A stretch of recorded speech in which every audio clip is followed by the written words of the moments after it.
I do a lot of research in older adults, but I'd like to focus in on people living with dementia specifically. And I think what's inspired me to be in that area is it's a group of people we know are growing in number, both in the community and in long-term care or other seniors living environments. Yeah, agree.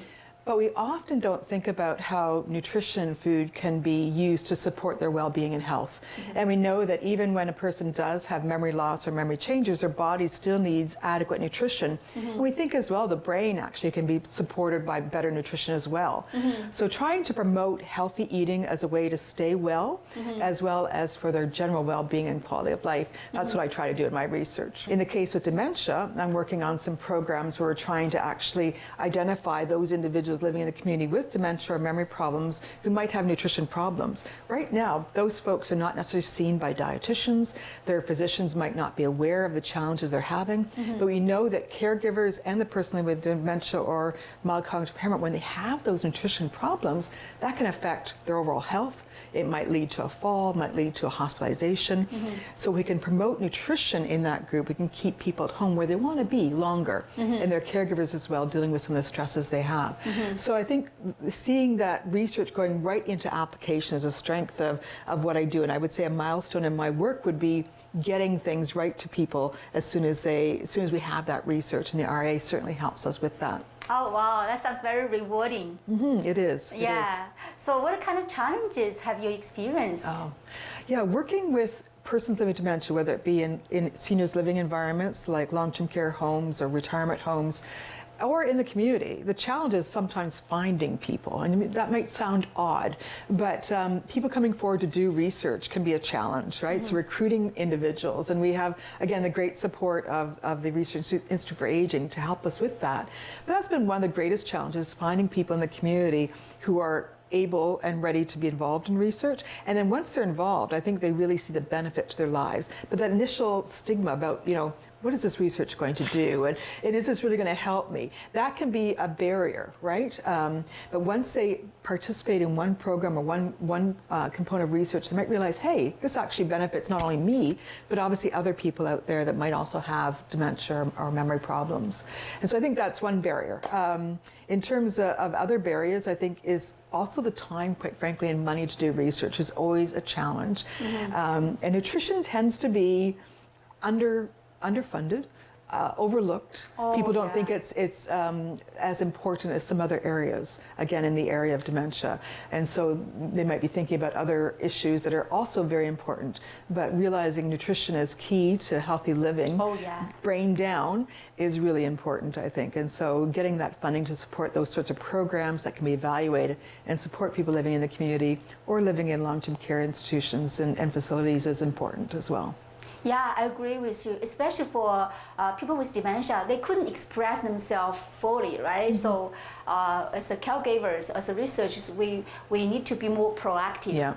Yeah. And when I think about, for example, again, long-term care homes, the research there really takes a bit of a change in focus, Angela. There it's really about well-being.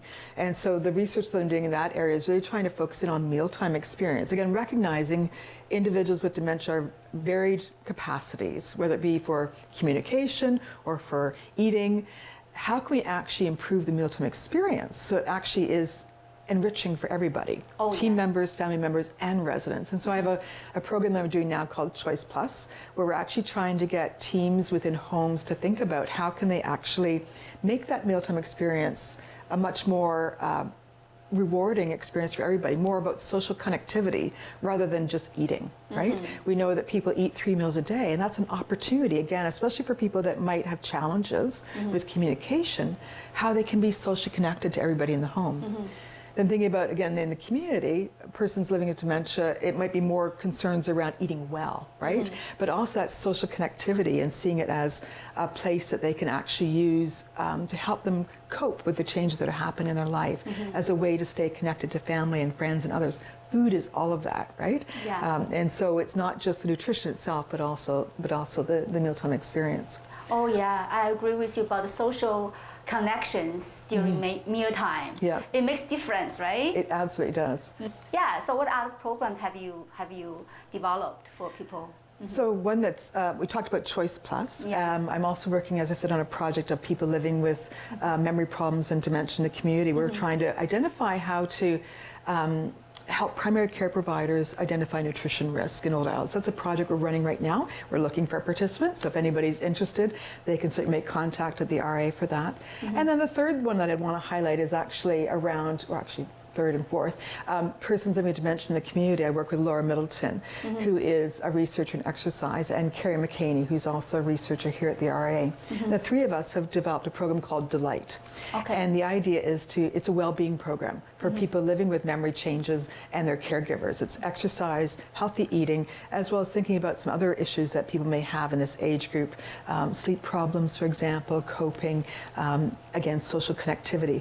And so we built this 8-week program that we're trialing right now in the community in a variety of settings to show that it actually helps, again, that social connection, well-being, quality of life, but also some physical benefits, strength, for example, better eating habits, etc. That's one. And then the last one I want to highlight again for persons with memory loss and dementia is called Cooking Together. And here we're trying to actually do a cooking program with people living with memory changes and youth, specifically university-age youth. Reasons why I wanted to do this program were to have youth realize that people with dementia are not that much different than their grandparents are, right? And so to get rid of some of the stigma that lives around dementia, first off, that people with dementia still have capacity to do many things, especially cooking. They might be very good at making homemade pie or making homemade bread. So trying to highlight those skills that people living with dementia have to the youth. On the flip side, for the persons living with dementia, giving them an opportunity to cook again, to do something they're passionate about.